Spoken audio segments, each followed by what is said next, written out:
You just said something that sparked a thought. Like, I never thought about the challenges of English being a second language. You know what I'm saying? And touch on that, like the challenges of not being able of going from a place of not being understood because you were learning a new language to where you are now, even if you feel like you still have ways to go. But that's something that I never thought about. Like Oh no? I just see Jenny. I just see You just sound like a Jennifer. Jennifer. Yeah, I just see Jennifer. But I never thought about the challenges of having English as a second language. So touch on that. And especially in the workplace, like that has to cause some type of anxiety. Do you know? Okay. Yes, I know, but I never had the anxiety about the language.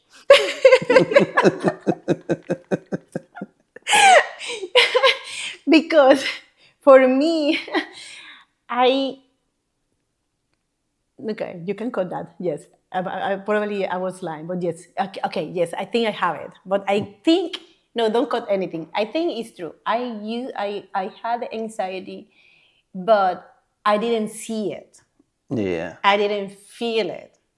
I didn't digest it because I I always try to see positive things in everything, and science always. But the challenges of the language is true. Is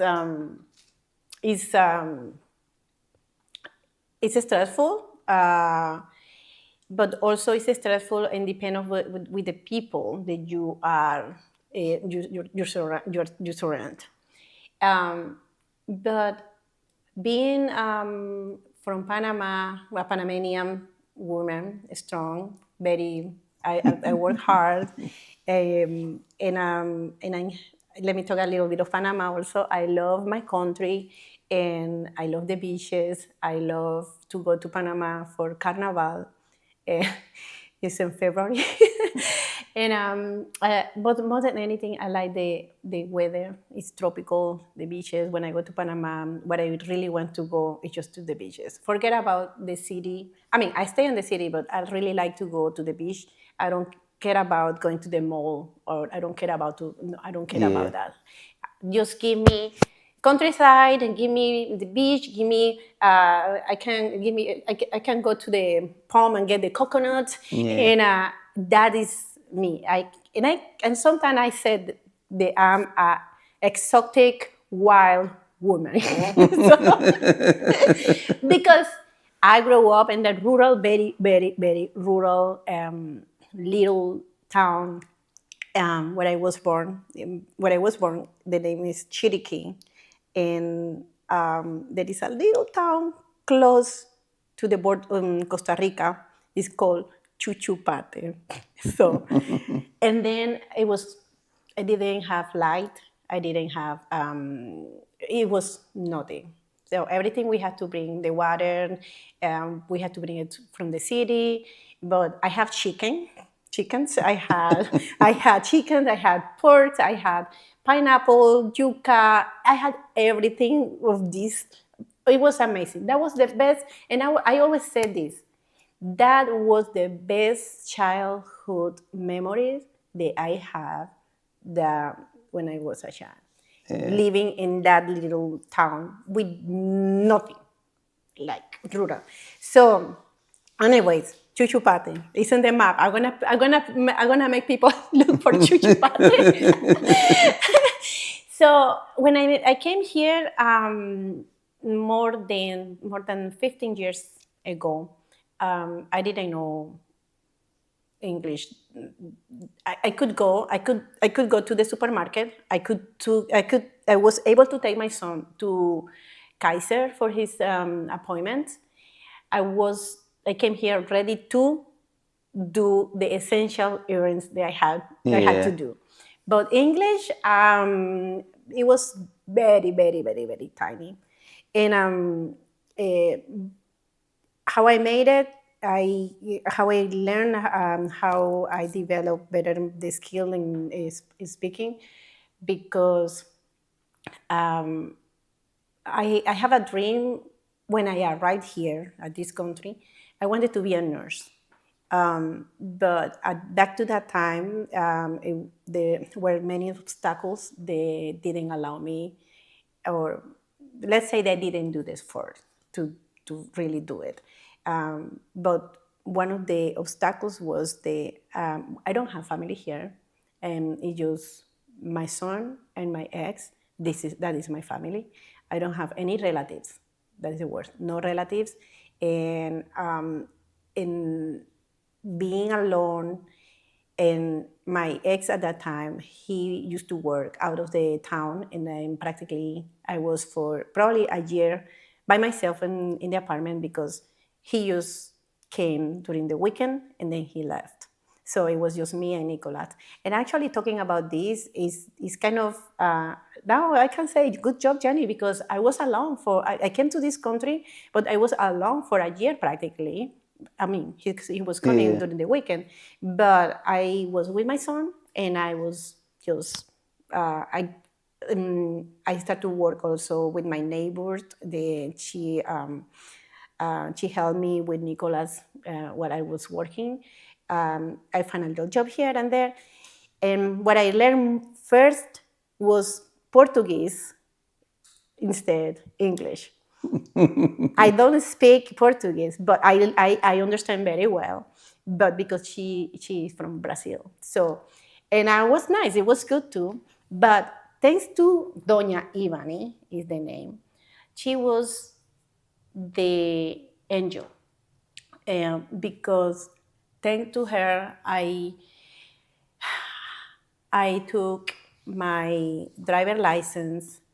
I got my driver license.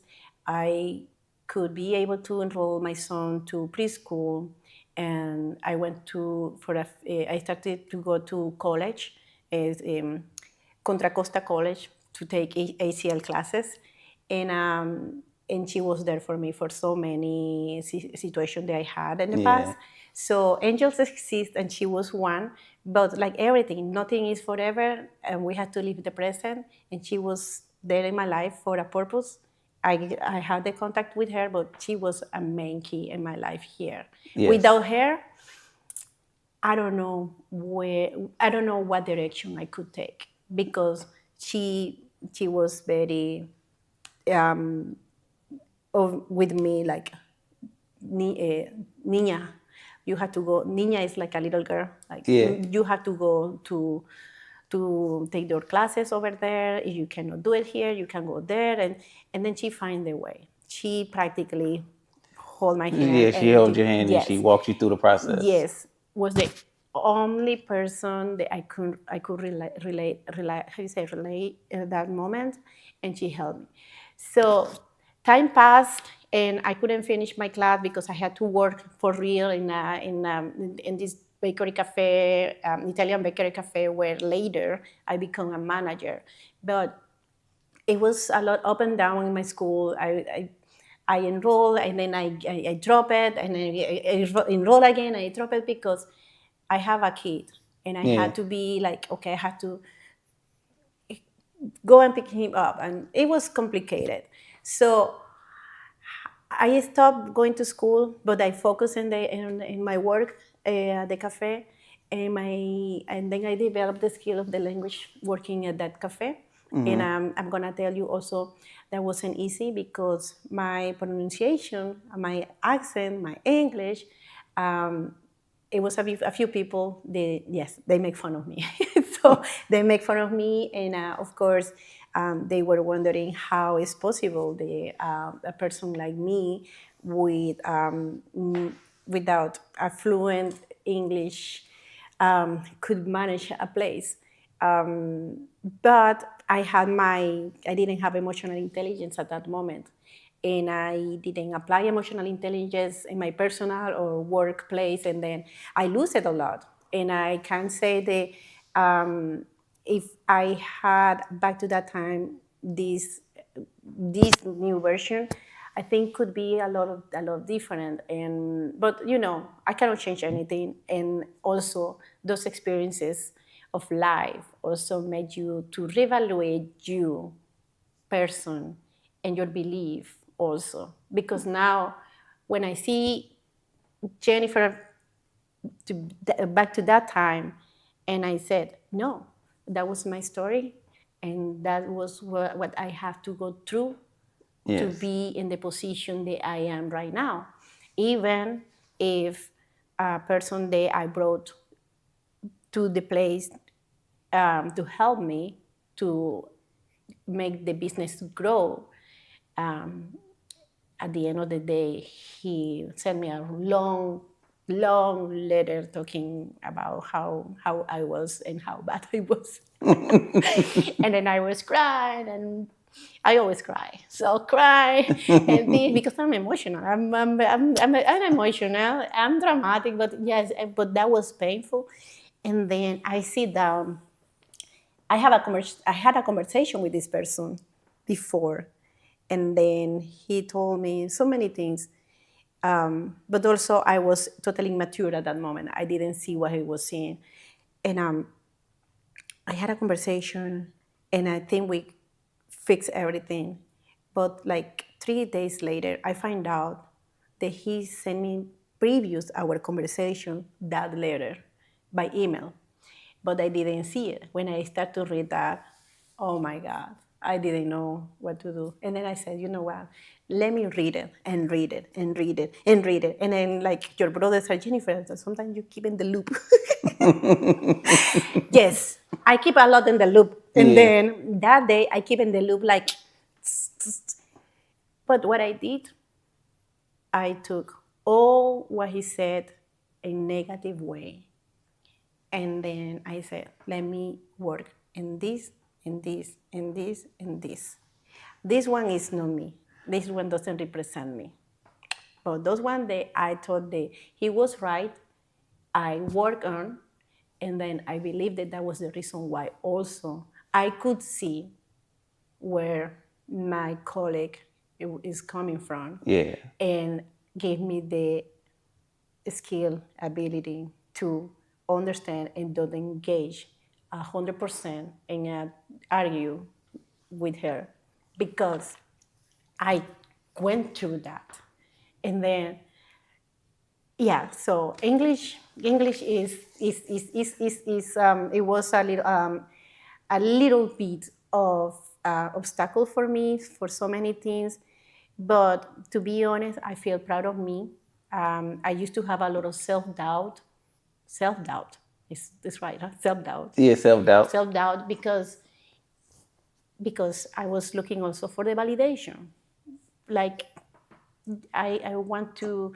I want this person see me and be happy with me, and now no. Now I'm like, no. This Jennifer is just me, and then I have to represent myself, and how I can represent myself better is just be intentional with myself. I'm practicing the emotional intelligence, be a good person, be kind, and understand all others Yeah. without losing myself, and don't be also when I had to speak, I'm gonna do it. Don't get me wrong. It's all the time like, okay, yeah, I'm gonna be listening, but when I'm gonna say something, it's gonna be no. I'm not gonna be a You're not gonna be disrupt. I'm rude not about it. disrupt the environment where we all are together. But at work, when I have to say something, I don't go whispering and saying something about that person. I'm gonna Take it to the person. take it from the ground and the roots, and then let's go and talk, Yes. and then let's discuss this situation. Give me your point of view, and I'm gonna tell you mine, and then we probably can be ending cordial in agreement, or maybe not, but at least I'm gonna be the person that I'm gonna tell you what I'm thinking with respect, and with the meaning, and whatever we can work in, we're gonna do it. But yeah, so yeah, but English, I love the English. It's not the language is something that was um, it was a barrier before, but Yeah. not now, because now it's on me. Now it's on me, and I'm practicing every day, and I'm doing the best that I can, and I'm just happy right now with myself and my language, because yes, when I came here, it was, and that is the reason why also I really want to help the leads they speak Spanish, because because I'm an immigrant, an immigrant, and I understand how is the adapting to a new culture, because the culture is totally different. What we can say easily in our country is not easy here, and there are so many things that we have to learn, and then I didn't knew when I came here.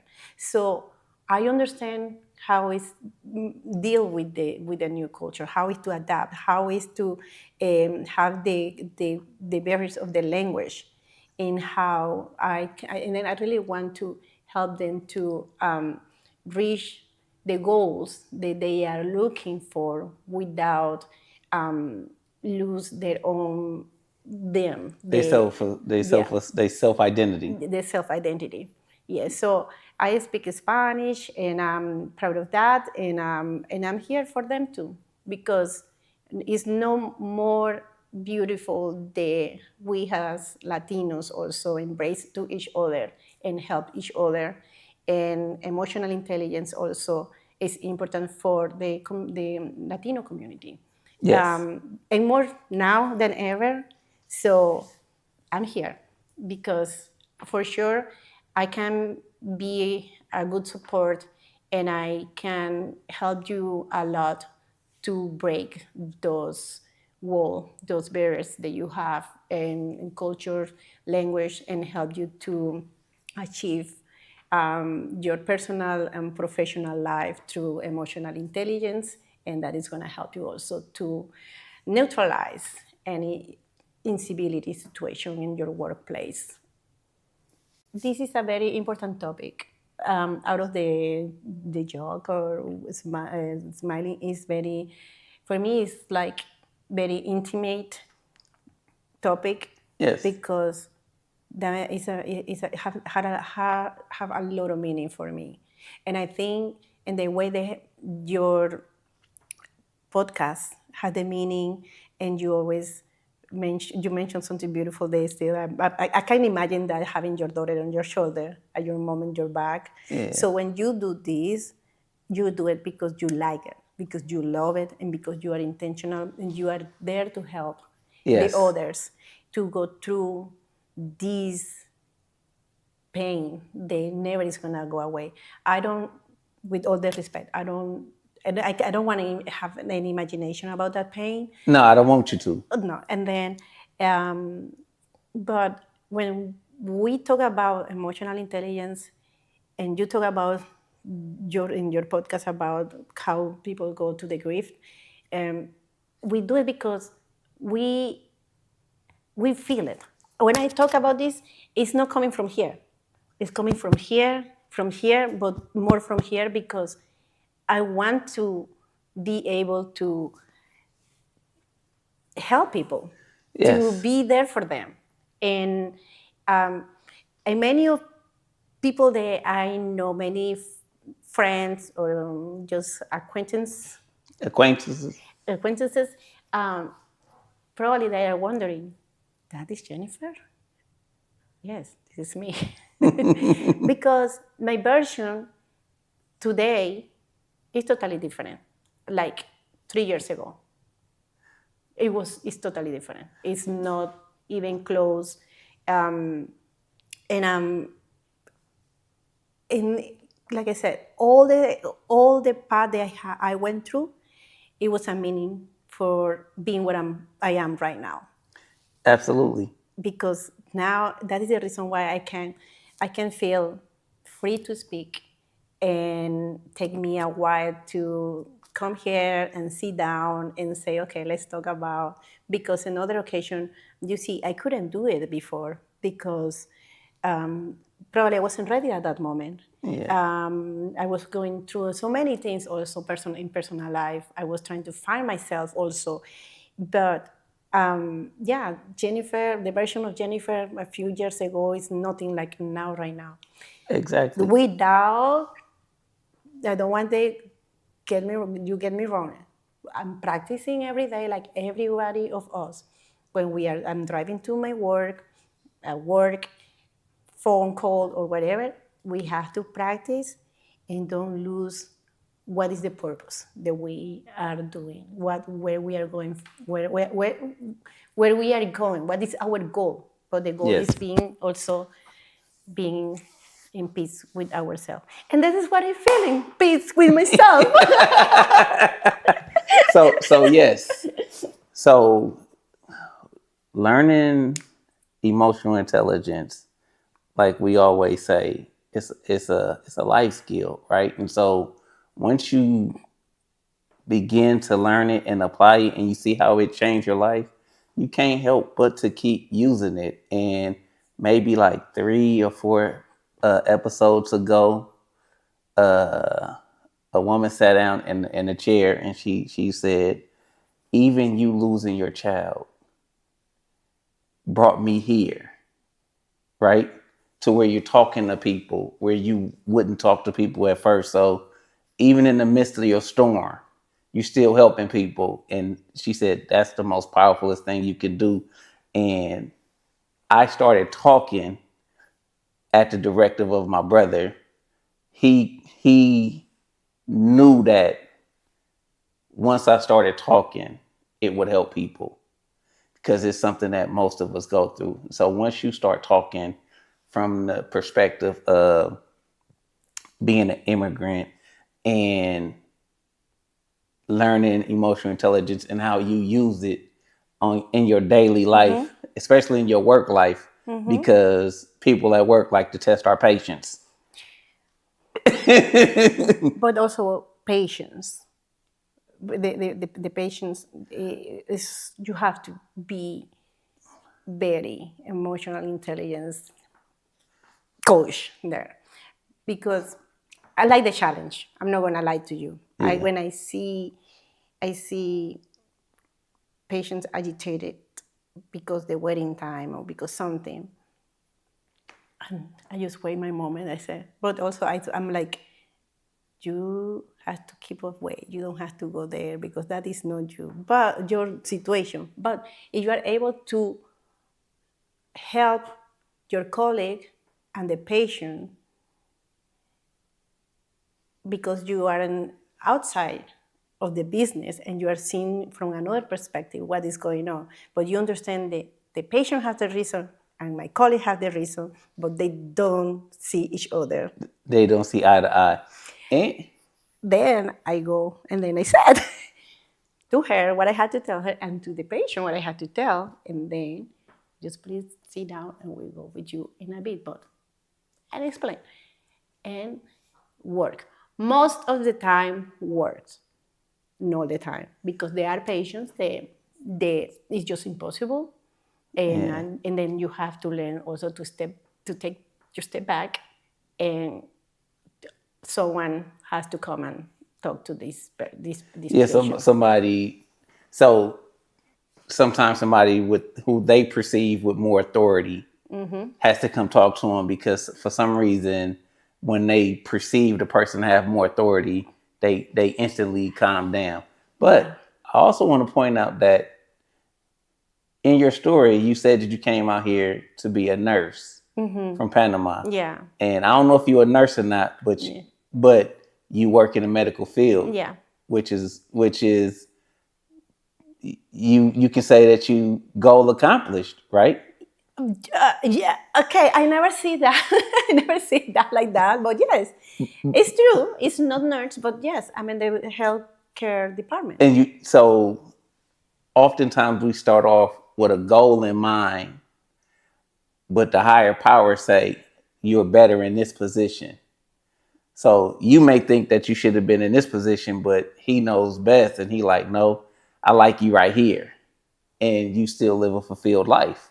Yeah, it's true. So mission accomplished. You came out here to be in the medical field, and you did it. Yeah, yeah, And, it's true. and learning emotional intelligence in the middle just helped you a little bit. No, and that is the other reason that I feel like today I feel proud of myself. I feel like all those self-doubt is vanishing, is dismissing, and I like that. Um, because when I start to look back my story, I did my story, and then I see how things under my situations and my conditions, how far I had been going and what I accomplished at this moment, because still I'm young, so I can keep adding new goals in my life Yes. and reach those. So I feel proud of myself because it's true. Now more because it's true. I'm not a nurse for this moment. I don't think so. I'm gonna be, but I feel proud. It's true. I'm in the field. I'm working in the healthcare department, and a medical assistant phlebotomist. I love to do the blood draw. That is really what I really love to do. But where I am right now, we don't do it. But I love to do the blood draw. So that is what I love to do. But yes, I have my medical assistant and EKG technician and also phlebotomist technician. So I have my career in the field in the healthcare department, and it's true. I didn't see it in that way, and then also it's not saying like this, but also I personally think, and maybe you are going to agree with me in this, but also emotional intelligence is part of a healthcare department because we are working in our emotions and mental health through emotional intelligence. Absolutely. So it's a lot of accomplishment there inside. Oh my God. You are amazing. You just made me see something that I didn't see before. And so that's something to be proud of. Yes, it's true. You never thought about it like that? No, I'm gonna tell you why. I'm very humble. I'm not gonna say. Maybe you see like, oh, maybe I don't know, but I consider myself humble.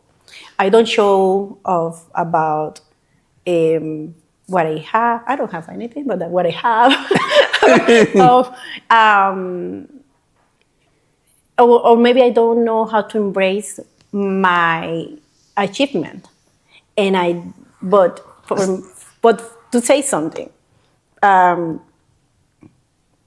have two cars to say something. It's an example, and I give my Mini Cooper to my son, and I got my car, and then my family in Panama say, "Oh, you have two cars! Wow, this and that," but I don't see it. I don't. It's like, oh, it's there. Oh, it's there. Oh, I have this. This is another thing. I'm living by myself. I moved from Albany to Oakland, and 7 months ago, and I just moved because it was time to move for me. And I'm like, yes, I moved to Oakland. Yeah, I'm leaving. Yeah, I'm alone. And then my friend's like, I'm so proud of you. You did that. You don't know, Jennifer. This is a big step. Living by yourself and this. And I said, really? I don't know. But later, now in my new journey, I'm like, oh Jesus, it's true. Not all the people can do this, but thank God, and I'm grateful, and I feel blessed, and I'm happy that I could do something that was in my list many years ago. move and have my own place. And it was hard in the past because it's not easy. Yeah. But because I have I have God that always have been with me and protecting me and guiding me and gave me the resource to move and living in my own place. And like I said, I'm humble. I didn't see it like that. And now I'm like, oh no, this is true. I'm after 7 months. So something tells me you're gonna get in the car today and you're gonna think about the conversation, and you should be proud of yourself. Yeah, but because um, mm, let me unlock a little bit more deep of me. Maybe that is the reason why I'm not. So the comparison thing could be a thief of joy, or it could be a source of inspiration. You could look up and you could look towards people who have more than you if you're gonna do it from a place of inspiration. If you're gonna be inspired, if you're gonna look at them and then knock yourself back down because you're not there yet, then that's when it becomes a bad thing. But you can keep looking towards people who got more than you or that you aspire to be like, because that gives you the opportunity to say that it's possible. Yeah, So when I look at people who have more than me, I'm not looking at it because that's what I want. I'm looking at them because it's possible. And if he bought a boat, I could buy a boat. I just got to do the same thing he did or something better than he did to get a better boat. So it's like, keep looking at people who yeah, have more than you, but also give yourself credit for yeah. being a little girl from Panama who moved to Oakland now. Now, You know what I yeah, mean? 7 months ago, Yeah, but you've been out here for 15 years, you said. 18. 18 years. 18. So 18 years ago, you left your environment that you were accustomed to, and you moved to a whole new country with a goal of being in the medical field, and now you're in the medical field. Yeah, Maybe not to the capacity in which you once set out to be, but you're still in the medical field. You're still yeah, impacting patients. You're yeah, still an advocate for other humans. totally.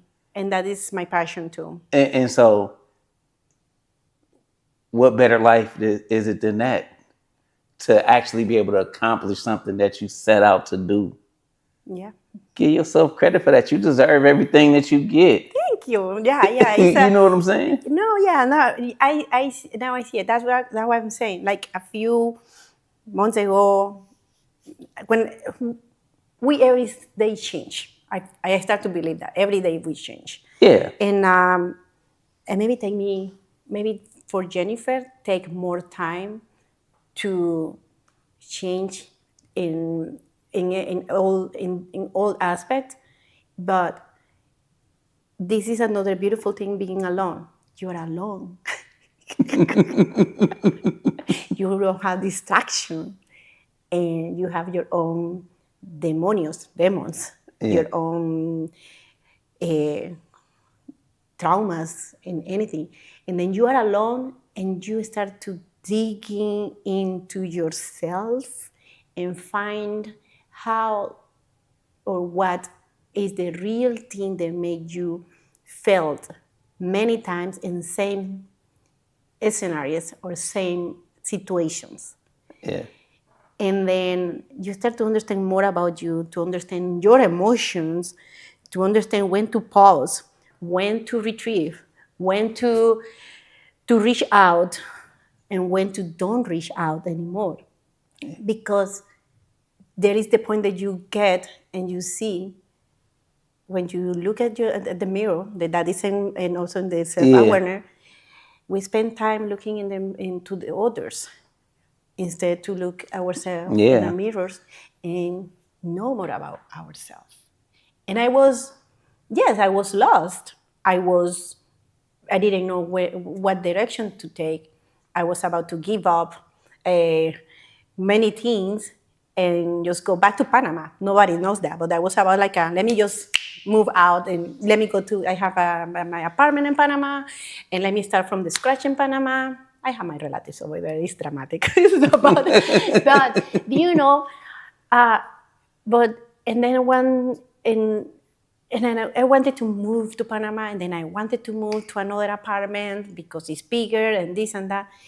And then I did like, hold on. This is the path that you have, and you have been having your whole entire life. You never stay and face situations in any place. You always have been nomad, the people that move all the time from one place to another place. That was me since I was teenager or child. If I didn't want to be in one place because I didn't grow up with my mom and dad. So until certain age, I moved with my mom. But beside that, before that, if I was with my aunt and I was uncomfortable for some reason, there wasn't a reason, real reason, because they love me and they want me with them. But I said, no, I'm gonna go with my uncle. And then I went with my uncle. And then my uncle is strict, and he screamed at me one time, and then I got sad, upset, and then I moved to my grandmother. But still, they love me. Yeah. Still today, I go, and I mean, they love me because I was a good child. But emotionally, I was bad. But I didn't know, and nobody knew it. Yeah, nobody knew how to deal with it. They allow me to do whatever I want. Talking about going in here and there. So when I started to live with my mom, it was when I was 15 years old. And then I lived with her maybe 4 years. I finished my high school and I started to work for 5 years. It's the whole time that I lived with my mom, 5 years. I was already 20 when I left the house, I guess. And then I moved from my mom's home, and then I was living in another place. And then I moved to California. When I moved to California, Mr. Darrin, it was tough. Because when I wanted to keep going with that path, I didn't have place to go. So you were stuck. I was stuck, and I was so angry, so I'm not gonna say sad. I was angry. That is the word. I was angry. I was angry. I was frustrated because my ex and I, we used to argue a lot. But we get along very well, but we used to argue a lot. And then that's why I said I wanted to move a long time ago. And then I always said, I want to move. I'm leaving. I want to move. or why you don't go? Why you don't leave? Yeah. And he's like, I'm not going to leave, Jenny. You want to go? And then I was like, anyways, when I find my place and I move on January 21st, I move. And I'm there, and I done it. I finally moved, but now, what is next? Now, what is next? So I had some situations in my personal life and this and that, and then I was like, I don't know. I think I should go to Panama and live all these things. But of course, I have my son. He's 20 years old. He's in college. So that was one of the things they also stopped me, like, don't go to Panama. But I don't think so. I don't think I was very brave to go back to Panama. It's a great place to visit. I said it's a great place to visit. Yes, but I mean, it's different when you go to visit. You're just having fun. But when I had the chance and I went and see the apartment, 2 rooms, it's in Albany, it has the golden hours view. You know, I can see the sunset and everything. And I was like, okay, next month I move. I don't have even 6 months back to that time that I moved to the new place. And then I start to get this anxiety and this. And I was at home, and then I say, what is happening? Why I am so like my feeling, my body, everything is so agitated. And I sit down and I start to practice and look into myself and this and that. And then I said, no, I'm not gonna move. This is the path that I have made it all the time, and I'm not gonna do it. And I'll stay. Even if I don't like this thing or this thing, I'll stay, at least finish the agreement of the rent. Yeah. But I didn't move. But it was a path. You It was broke a the path. pattern. And even that, right now, I'm talking to you, I feel like, oh, that is something I feel proud of myself. I broke that path to move when I feel like I don't, okay, I need to run, right? So, yes, thank you for make me see all those things, because I don't see it. You I don't. don't, Life just happens to us, and we don't pay attention. yeah. It takes the conversation like this. Yeah, but yeah, no, but I'm glad that I'm sitting here with you and talking about emotional intelligence, incivility, and how we apply civility in our life through how we apply emotional intelligence, and how we work through incivility to neutralize incivility through our code And of conduct. yeah, Is but great. I think the second half of the conversation is more powerful than the first, because it really speaks to how learning emotional intelligence in our personal lives. First, it helped us become better people, Yes. so we can go out and help other people become better people.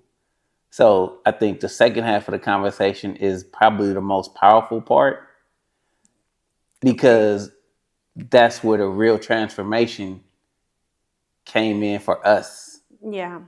And Mm-hmm. so I think that's about the best we can ask for, is being able to personally display our journey and where we Mm-hmm. came from, and how learning this skill helped us. So, anything else you want to share? I really want to be the emotional intelligence coach, but also I really want to work with the Spanish speaker, Spanish speaking Community. community. Um, and then for me, I want to say the in the tool, the through emotional intelligence is the number one tool to neutralize the incivility culture in the workplace, but also during the workshop, I want to give to the audience 5 reasons to practice emotional intelligence. And it's not going to be 0 reason to practice emotional intelligence every day, the 7 days of the week. Yes. So that is going to be in the deck, but also these 5 reasons for practicing, and 0 excuses to don't practice, and 7 good tools that you can practice every day, is because also this 507 is my Panamanian code. Like I said, this is not a joke. It's not something that we don't take serious. It's serious, but Yes. serious not like militaries, but it's serious in the way that we can help your organization. I can help the community. I have the tools. I have the incivility, the books for the companies, Yeah. and those have a beautiful, important tools that we can talk about it. But just if you book the call and you call me, and then I'm here. I'm ready for you, for your organization, for the community, and just contact me, and I can talk to you more about what are the tools that we can offer to you in order to have the workshop in your organization. And I'm here. So with that being said, This has been a lovely episode of the Painting the Purpose podcast with Jennifer Marquinez. Until next time, peace.